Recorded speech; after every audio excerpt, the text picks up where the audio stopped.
उधर भागा हादसे का जिम्मेदार मंत्री हाकिम नहीं दे पाए सजा, उधर अखिलेश ने उड़ा दी धज्जियां, हर कोई रह गया सन। 288 नहीं 500 लोगों की गई जान, क्या सरकार का सबसे बड़ा झूठ पकड़ा गया? इस हादसे से हिल गया पूरा सिस्टम, फंस गए हाकिम। बीजेपी के मायाजाल को अखिलेश ने किया धुआं धुआं, सारा गुरूर चूर चूर। बुरी तरह पछता रहे दुग्गल साहब, सरकार की उल्टी गिनती शुरू।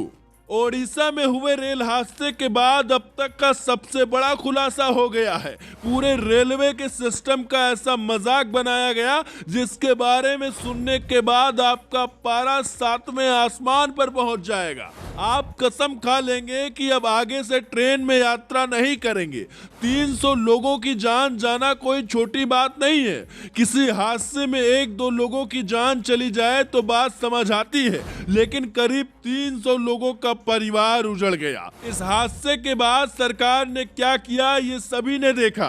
किस तरह से लोग ट्रेन के अंदर फंसे थे और जान गंवा रहे थे, लेकिन हादसे के बाद अखिलेश यादव पूरी रात जागते रहे, पल पल की अपडेट लेते रहे। कितने लोगों की जान गई, कैसे उन लोगों तक मदद पहुंचाई जाए, पूरी रात अखिलेश इसके बारे में सोचते रहे। लेकिन हाकिम चैन से दिल्ली की गद्दी पर बस कुंभकर्ण वाली नींद सोते रहे। अखिलेश ने कैसे बीजेपी के धागे खोलते हुए पूरी तरह से उसे फंसा दिया है, इस पर आएंगे। लेकिन उससे पहले इस हादसे का जो बहुत बड़ा सच दुनिया के सामने आ गया है, पहले उसके बारे में जान लीजिए। हादसे के कुछ देर बाद ही पश्चिम बंगाल की मुख्यमंत्री ममता बनर्जी हादसे वाली जगह पहुंच गई थी और तब रेल मंत्री अश्विनी वैष्णव भी वहीं पर पहुंचे हुए थे। वो लोगों को भरोसा दिला रहे थे कि सब कुछ ठीक हो जाएगा, दोषियों को बख्शा नहीं जाएगा।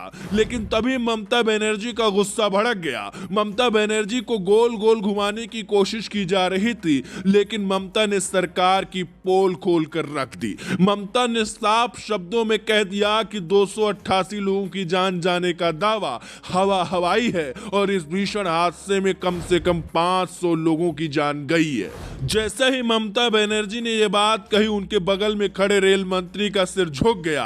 अदम गोंडवी की एक लाइन है कि तुम्हारी फाइलों में गांव का मौसम गुलाबी है, मगर ये आंकड़े झूठे हैं और ये दावे किताबी हैं। 1000 से ज्यादा लोग घायल हैं, तो सवाल कम लोगों की जान जाने के आंकड़े पर तो उठना लाजमी है। लेकिन क्या किया जाए, इस बार दुनिया में विश्व गुरु का तमगा हासिल करने वाले हाकिम अब बुरी तरह से इस हादसे की वजह से फंस चुके हैं। 2024 का चुनाव भी धीरे धीरे ही सही लेकिन पास आ रहा है और सरकार की कमियां खुलकर सामने आ रही हैं। याद हो 1 साल पहले रेल मंत्री अश्विनी वैष्णव ने 2 खिलौनों के जरिए ये समझाया था कि कैसे कवच सिस्टम ट्रेनों को आपस में टकराने से रोक देगा। लेकिन दुर्भाग्य तो देखिए, जब हादसा हो गया तो साफ कह दिया गया कि अभी तो हादसे वाली लाइन पर इस सिस्टम को लगाया ही नहीं गया था। ऐसे में सवाल उठता है कि आखिर 1 साल से भी ज्यादा वक्त हो गया तो फिर इस सिस्टम को क्यों उस रूट पे नहीं लगाया गया था, और अगर नहीं लगाया गया तो क्या इसके लिए सीधे तौर पर रेल मंत्री जिम्मेदार नहीं होते हैं?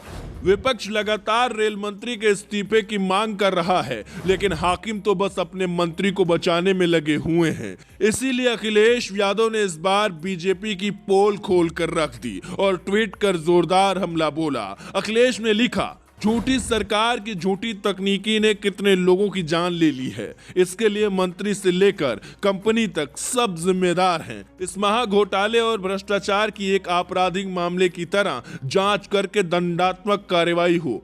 ये कवच नहीं, भाजपाई कपट है।